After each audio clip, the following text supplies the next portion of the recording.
Hello and welcome back to the Energica Garage, and in this video we're going to be going over the 2024 Experia dash interface and how it differs from the Ego, Eva Rebelle, and SS9. Now let's get into it.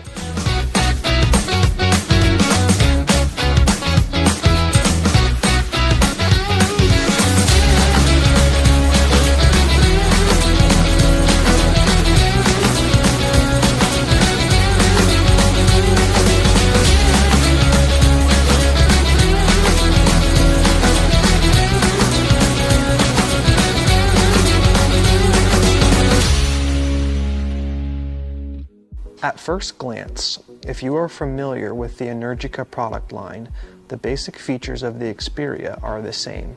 The switches, activating the throttle, and parking modes remain unchanged. So in this video, we want to go over the differences you will find when navigating the Experia dashboard. On the Experia, you are greeted with an all-new 5-inch TFT color display. Now the main difference I want to mention about Experia dashboard navigation is how we use the mode button and what used to be the set switch. The set switch has now become our back or return button when navigating the dashboard. Once the bike is keyed on and we want to cycle through the options of the home screen, we push in on the mode switch once. We can then see a green indicator box that will allow us to make a selection on the home screen. We can toggle through the regenerative braking settings, reset the trip, go into the menu and submenus, as well as change the engine map. Then we can hit the back button to exit out.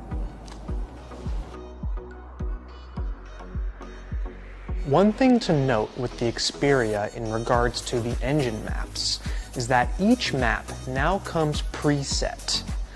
The level of traction control and the regenerative braking setting changes with each map selection. Once a map is selected, we get a pop-up that gives us details about the selected map. From there, we can manually change the regenerative braking settings, but not the traction control settings. That stays fixed. If we want to change the traction control setting with a particular engine map, we now have 3 customizable maps that we can configure. To configure a custom map, select either C1, C2, or C3, and press and hold on the mode switch. The custom map selection table will pop up, and you are free to configure the characteristics of your desired ride mode. Select an engine map, the regenerative braking and traction control of your liking, then push the back button. Select the ride mode you just configured to see the selected settings.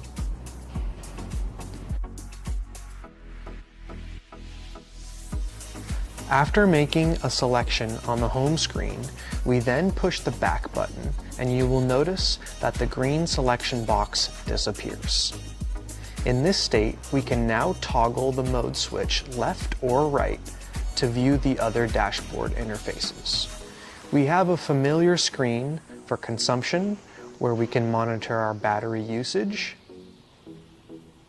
Next, we have an all-new screen that utilizes the information captured on the new lean angle sensitive ABS module. Here we can see in real time our current and max lean angle, drift angle, and slope angle. Lastly, with the latest release of firmware 43, we have added a new screen called Clean Mode, which can be enabled in the menu.